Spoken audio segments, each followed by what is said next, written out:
Hey guys, so yesterday I had another DMT experience, and unfortunately, I took a little too little this time.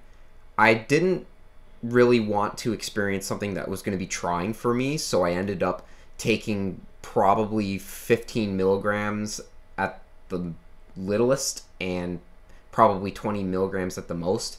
But this was of the purest stuff of actual white crystal, and I messed up. I was being a pansy and I should have taken the whole thing. There was probably about 10 to 15 milligrams left of it. Probably it was actually 10. And yeah, I think that the whole the whole deal with DMT is you either do it and expect a big ride or don't do it at all, because for me I was just completely underwhelmed by the experience. I felt disappointed when I had the experience because it wasn't like it wasn't visual or anything, because it was, and the visuals were actually kind of cool, but I'm almost in this kind of situation where I need to feel challenged by it.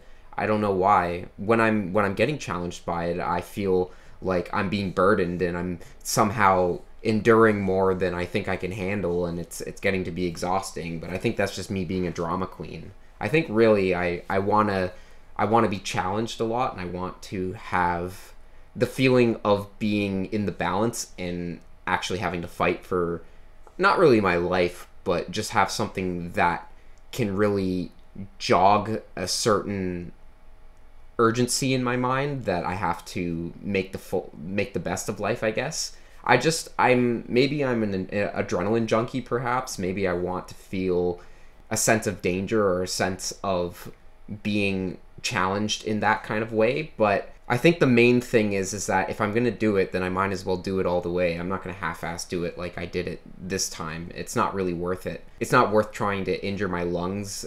Not that I think that the smoke would be all that damaging, and the amount of times that I do it, it's not all that significant.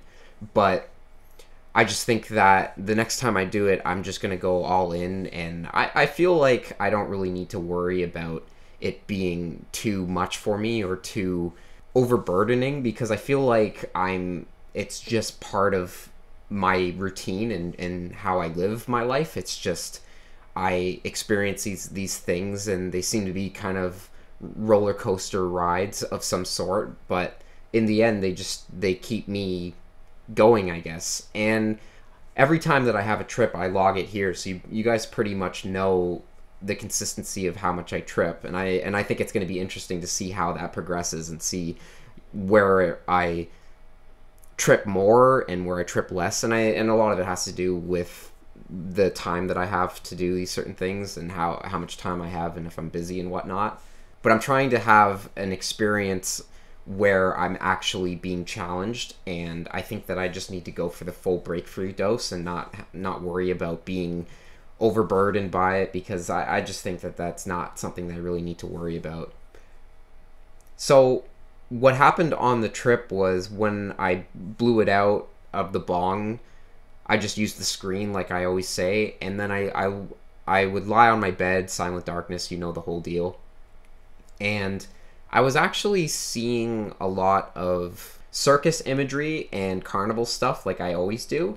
And I wasn't seeing any specific entities that were clown-like. I was just seeing, it always just gives off the feeling of circus-like.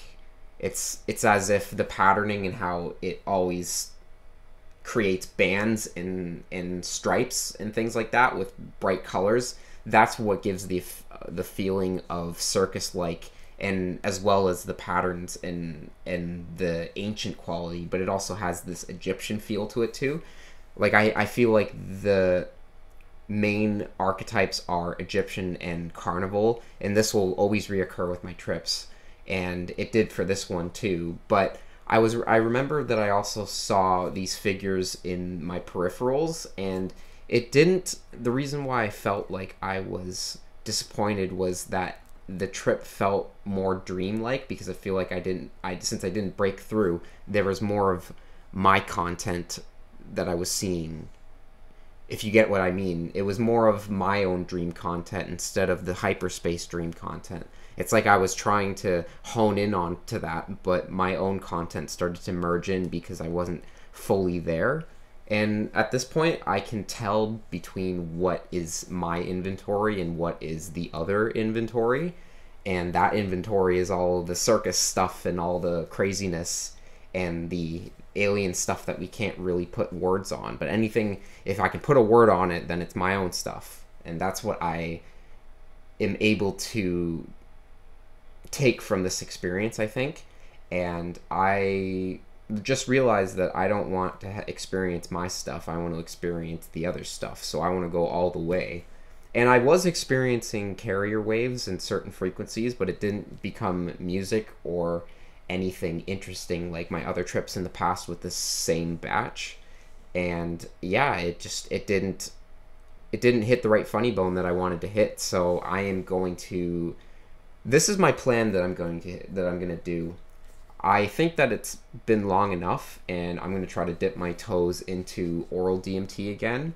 It won't be as crazy of a dose. I think I'm going to go with 100 milligrams of pure crystal and 4 grams of Syrian rue. The one that put me overboard and pretty much owned me was the one that was 180 milligrams. So that was pretty much almost double the dose that I'm thinking of taking. But I'm going to log it for you guys. I'll try to get it ready so that I can have the experience pretty soon, because I think that the time has come where I'm not as afraid as I used to be. I think I have a handle on my own mental difficulties that I have with my trips, that I think that I will be able to put it aside so that I can actually go through the experience without an insane amount of fear like I have in the past. And I'm going to log that for you guys, so hopefully you'll stick around.